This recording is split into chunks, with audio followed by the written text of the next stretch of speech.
नमस्कार दोस्तों, मैं हूं मनोज कुमार गुप्ता। आप देख रहे हैं मेरे चैनल को जिसका नाम है regular classes for account. Income tax की बुक सामने आप देख रहे हैं साहित्य भवन पब्लिकेशन से, और इसके राइटर है एस सी मेहरोत्रा। ठीक है, 2021-22 के लिए है। Income from house property chapter चल रहा है, जो कि पेज नंबर आप देख सकते हैं 195 पे दिया हुआ है। इसका क्वेश्चन नंबर 6 स्टार्ट होगा। तो भाई पढ़ो, स्टार्ट करो 6। पढ़ भाई पढ़। हाँ तेरे से बोल रहा हूँ। Mr. Joseph honors a house which is let out the residential purchase. Purpose यानी कि मिस्टर जोसेफ जो है on the house which is let out for residential purpose, यानी किराए पे दे रखा है उन्होंने अपना। ठीक है, Construction of the house was completed in June 2017.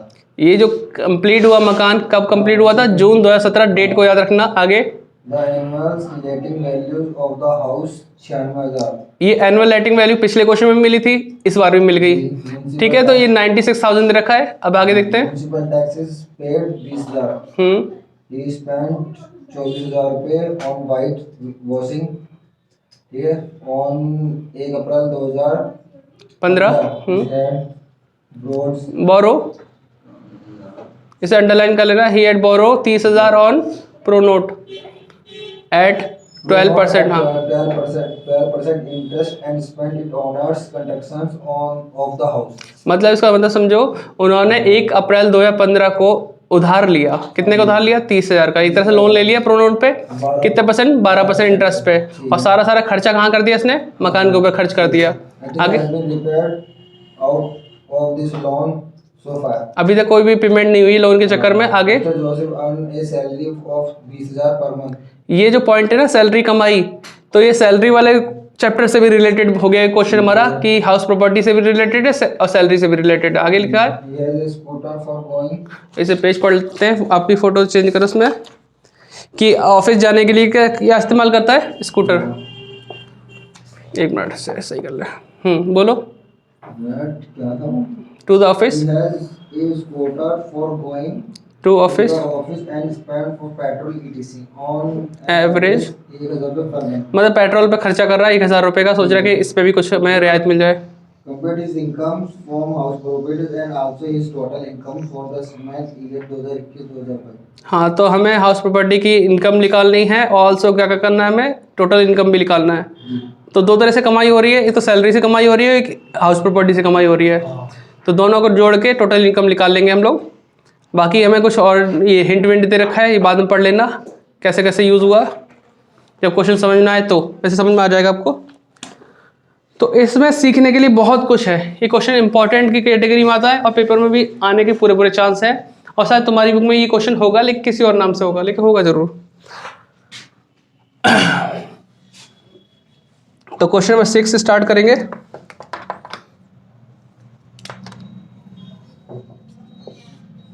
ठीक है, सारे मार्क में ऐसे हो रहे हैं। और देखो कुछ चल रहा है नहीं चल रहा। तो सबसे पहले हम देखें कि हमारे क्वेश्चन में क्या दे रखा है। एनुअल रेटिंग वैल्यू दे रखे है ना। एनुअल रेटिंग वैल्यू के साथ हमें कहीं एक्चुअल रेंट दे रखा है क्वेश्चन में? नहीं, एक्चुअल रेंट नहीं दे रखा। तो हमारा एनुअल रेटिंग वैल्यू क्या बन जाएगा उस देखो। नहीं, अब बन जाएगा जीएबी। जीएबी क्या था? Gross annual value. लास्ट वाले क्वेश्चन में एनुअल रेटिंग वैल्यू दिया था। ठीक है, एनुअल रेटिंग वैल्यू दिया था, साथ में एक्चुअल रेंट भी दे रखा था। तो हमने एनुअल रेटिंग को एक्सपेक्टेड मान लिया। अब हमारे पास कुछ भी नहीं है, एनुअल रेटिंग वैल्यू के अलावा कुछ भी नहीं है। तो लास्ट जो आंसर आता है ना, तीनों से हम कंपेयर करके निकालते हैं, वो ग्रॉस एनुअल वैल्यू निकालते हैं। तो अब क्या माना जाएगा? ग्रॉस एनुअल वैल्यू बन जाएगा हमारा एनुअल रेटिंग वैल्यू। कितना था? 96। कितना था? 96,000। ये आ गया हमारे पास। अब म्युनिसिपल टैक्स के बारे में कहीं लिखा है कि म्युनिसिपल टैक्स कितना पे करते हैं? हाँ, हम माइनस करते हैं म्युनिसिपल टैक्स। उसमें तो भैया हमने वो दिया था एक्सपेक्टेड रेंट। हाँ, उसमें एक्सपेक्टेड इसलिए लिया क्योंकि हमें एक्चुअल रेंट पता था। वास्तव में कितना किराया मिला। इस वाले में क्वेश्चन में एक्चुअल रेंट नहीं दे रखा। तो जो कुछ है 96 है। तो यही हमारा क्या बन जाएगा? ग्रॉस एनुअल वैल्यू, जिसमें से हम माइनस करेंगे ये म्युनिसिपल टैक्स। तो 76 आ जाएगा। ये क्या कहलाएगा हमारा? Annual value. ठीक है, एनुअल वैल्यू आ गया। अब हम करते हैं इसमें से डिडक्शन लेस। क्या करेंगे, लेस डिडक्शन अंडर सेक्शन 24। पहले आप समझ लो, क्वेश्चन बाद में नोट डाउन करते रहना। पहले आप समझो कि हमने पहले ग्रॉस एनुअल वैल्यू लिखा, फिर माइनस किया म्युनिसिपल टैक्स, एनुअल वैल्यू आ गया। अब स्टैंडर्ड डिडक्शन जो होती है मोस्टली वो क्या किस अंडर सेक्शन से आती है, 24 के अकॉर्डिंग, डिडक्शन अंडर सेक्शन 24। अब पहला डिडक्शन तो नॉर्मल है 30% ऑफ एनुअल वैल्यू, तो 76,000 निकालो, 30% कितना बैठता है,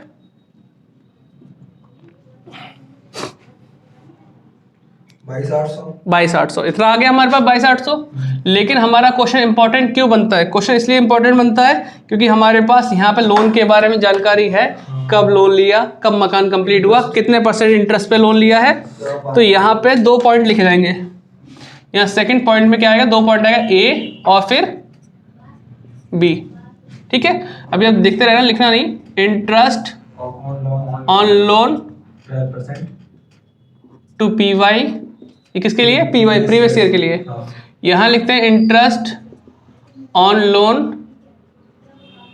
prior to PY, previous year से पहले पहले के समय, प्रीवियस ईयर से पहले पहले। अब देखो असेसमेंट ईयर क्या है हमारा, 21-22, इससे पहले वाला साल कौन सा हुआ, 20-21, वो प्रीवियस ईयर होगा।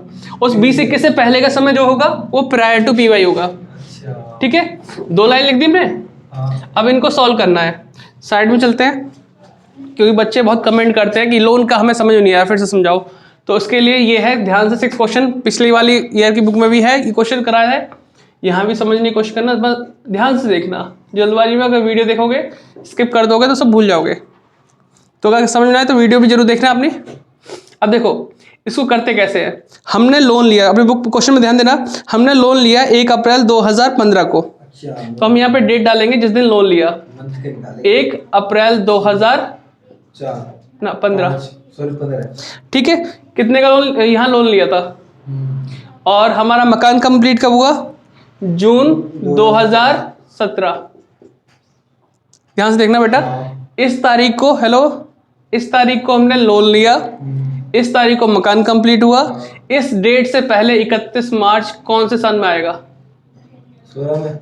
इस डेट से पहले 31 मार्च 2000 क्या आएगा, 17 में आएगा। 17 में। कैसे आएगा, मैंने ये देखा जून 2017 लिखा है, जून तो नहीं चाहिए मुझे चाहिए क्लोजिंग ईयर। तो 31 मार्च कब आएगा, इससे पहले, चलो जून से पहले, नहीं, जून से पहले क्या आता है, मई से पहले अप्रैल, अप्रैल से पहले मार्च, आया ना 17 में मार्च, तो 2017 में आया। ठीक है, अगर कोई और डेट होती, जैसे होती फरवरी, तो फिर 16 में ही आता। अगर यहाँ लिखा होता ना फरवरी 2017, हाँ, तो इस डेट से पहले 31 मार्च कब आएगा वो देखना होता है, जो भी मकान कंप्लीट होने की डेट है उससे पहले। अब देखो यहां से यहां तक का टाइम को बोलते हैं प्रायर टू प्रीवियस ईयर, यहां से यहां तक के टाइम को। कोई दिक्कत तो नहीं। लोन कितने रुपए लिया था हमने, 30,000 का लिया था, याद रखना, 1 0 फालतू होगी, 30,000 का।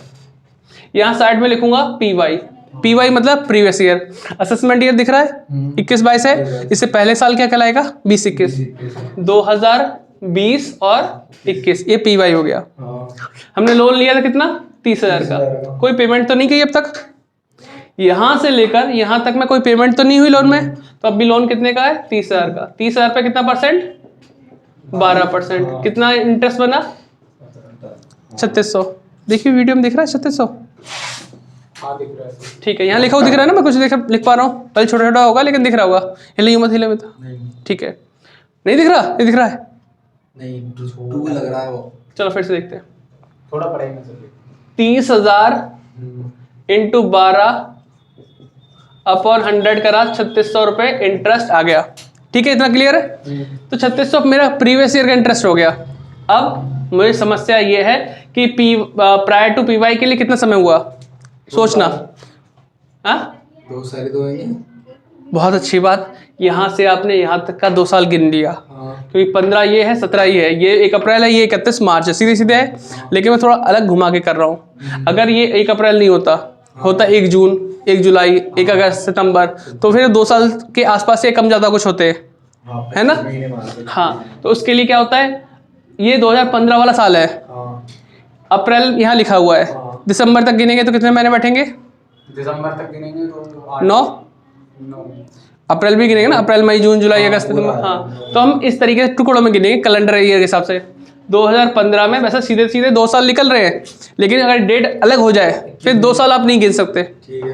तो 2015 में मेरे आए महीने यहाँ पे 9, फिर आता 2016 जनवरी से दिसंबर तक 12, फिर 2017 जनवरी से सिर्फ मार्च तक गिनना है ना, मार्च तक है 3, तो इस हिसाब से टोटल करेंगे 24, यानी 2 साल आगे आया 2 साल। लेकिन इस तरीके से गिनोगे तो क्वेश्चन में गलती कभी नहीं होगी, कहीं डेट चेंज भी हो जाएगा तो भी नहीं। अभी तो डेट ऐसी है कि जिसे आप 2 साल आराम से बोल दोगे। अब आता है वही कि हमने लोन लिया था कितने का, 30,000 का, कितना % इंटरेस्ट बनना, 12%। कितना हुआ 3600। यही 3600 हमने यहाँ भी उठा सकते थे, हमने दोबारा सॉल्व कर लिया।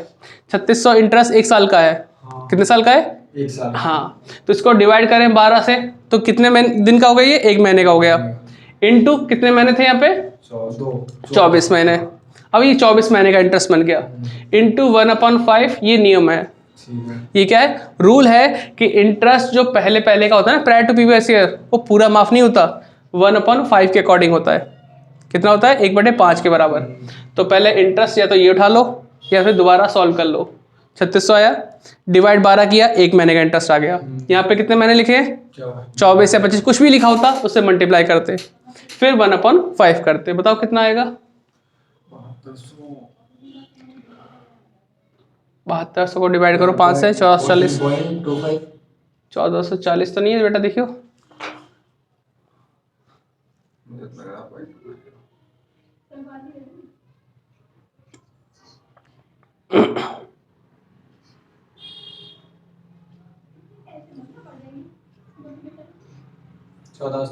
ठीक है, ध्यान रखना ये डेट वो होती है जो लोन लेने की डेट होती है, ये मकान कंप्लीट होने की डेट होती है, उससे पहले 31 मार्च जो आएगा वो चाहिए, और यहाँ से यहाँ तक का समय प्रायर टू बीवाई। पीवाई हम साइड में लिखते हैं जो कि असेसमेंट ईयर से पहले वाला साल होता है, और उस पर हम सॉल्व कर लेते हैं। अगर हम मान लो यहाँ पे 30,000 लोन है, यहाँ पे हम 10,000 पेमेंट कर देते तो लोन कितना बचता, 20, तो हम 20 पे इंटरेस्ट सॉल्व कर रहे होते, लेकिन यहाँ पेमेंट तो कुछ हुई नहीं, तो शुरू से लेके एंड तक अभी भी लोन कितने का है, 30 का है। हाँ, ये 1/5 लगाना पड़ेगा, नियम है। हाँ जी, नियम है। ये जो मैंने पॉइंट लिखा ना, हाँ, क्योंकि इकट्ठी डिडक्शन नहीं मिलती ना कभी, क्योंकि मकान लिया है, बनवाने में टाइम लगेगा, है ना, तो जो इसके बीच का जो समय है उस पर जो डिडक्शन लोगे हर साल तो ना कुछ मांगोगे, तो 1/5 के अकॉर्डिंग 5 साल में वो मिल जाएगी तुम्हारी कंप्लीट। तो अब देखो, यहाँ देखो इंटरेस्ट लोन कितना था पीवाई का, 3600, कैसे आया, 30,000 का 12% करके। ठीक है। फिर ये प्रायर टू पीवाई कैसे आया था, वो लिखा रखा मैंने, या तो सीधे सीधे लिख दूँ 1440, अदरवाइज मैं लिख सकता हूँ 3600 को डिवाइड किया 12 से, इंटू किया 24 से, इंटू किया 1/5 से। तो टोटल करके कितना आएगा, इन तीनों का टोटल बताओ कितना आएगा यहाँ पे,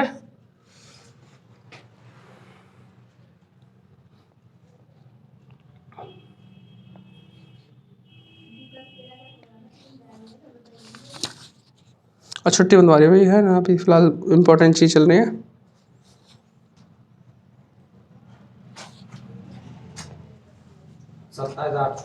सत्ताईस 840 आ गया, 27,840, ठीक है, ये आ गया हमारे पास। इसमें से इसे माइनस करेंगे तो क्या आएगा, टैक्सेबल इनकम फ्रॉम HP कितना है बेटा, 48,160 रुपये, ये आ गया हमारा। ये हाउस प्रॉपर्टी से जो कमाई हुई है, जो टैक्सेबल इनकम है वो 48,160 है, कोई दिक्कत तो नहीं यार। ये इंसान तो सैलरी पे भी काम कर रहा है, सैलरी पे काम कर रहा है, तो सैलरी से इनकम कितनी हुई वो भी बताना पड़ेगा। तो ये हाउस प्रॉपर्टी की लाइन थी, ऐसी सेम लिखना पड़ेगा मुझे नीचे। तो ये पार्ट फर्स्ट हो गया, तो सेकेंड पार्ट मैं यहाँ सॉल्व करूंगा, जिसके लिए लिखूंगा computation of taxable income from salary, है ना, सैलरी से कमा रहे, फॉर द असेसमेंट ईयर 21-22, 2021 और 22। अब सैलरी के लिए थोड़ा दिखाना पड़ेगा, है ना। सैलरी के लिए अगर आपको चार्ट देखना है कि कितना डिडक्शन मिलता है, उसके लिए पेज नंबर 109 इसी बुक का देख लेना, 109 पेज पे वहाँ चार्ट मिल जाएगा। तो अभी हम लिखते हैं सैलरी। उस इंसान जो सैलरी पे काम कर रहा है उसे सैलरी कितनी मिल रही है? 20,000। 20,000 रुपये। तो 20,000 इंटू 12 है ना, तो 2,40,000 रुपये मिली सैलरी। हाँ जी। अब जितनी सैलरी मिली है पूरे में तो टैक्स भरेगा नहीं, इसका भी अधिकार है कि थोड़ा पैसे कम होने चाहिए, है ना। तो ये सैलरी सिर्फ अभी सैलरी डिटेल दे रखी है, वरना मिलता तो बहुत कुछ है, HRA DA VA सब कुछ मिलता है, लेकिन सारी डिटेल इसके अंदर नहीं दे रखी। चलो ठीक है, इतनी सैलरी मिली। ग्रॉस सैलरी में वही फिलहाल यही आ जाएगा, ग्रॉस सैलरी 2,40,000। डिडक्शन इसमें मिलती है लेस स्टैंडर्ड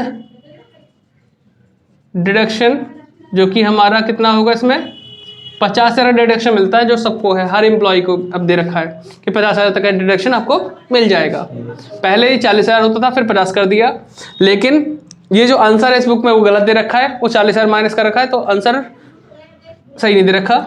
ठीक है, तो 50,000 अगर हम माइनस करते हैं तो आंसर हमारा कितना आने वाला है? 1,90,000। ये आ गया taxable income from salary. Taxable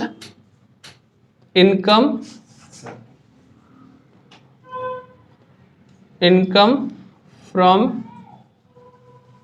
salary. ठीक है, ये आ गया। अब हमने हाउस से कमाया, सैलरी से कमाया, तो उन्होंने कहा टोटल इनकम बताओ। अब टोटल के लिए फिर भी लिखना पड़ेगा ये सब, ये बिना इसके अगर लिखते ना तो अनकंफर्टेबल बेकार अजीब से लगता है और सही नहीं होता, नंबर भी कटने के चांस होते हैं, तो ये लाइन जरूर लिखना होता है। अब तीसरा पार्ट सॉल्व कर रहा हूँ, तो अभी निकालना है computation of taxable total income, है ना, ये टोटल टैक्सेबल इनकम भी लिख सकते हैं, टोटल टैक्सेबल इनकम। ठीक है, फॉर द असेसमेंट ईयर 2021 और 22। हमने टोटल इनकम निकालना है, हमने हाउस प्रॉपर्टी से कमाया, हमने सैलरी से कमाया। इसके 5 हेड होते हैं। नंबर 1 पे आता है इनकम फ्रॉम सैलरी, नंबर 2 पे आता है, याद है,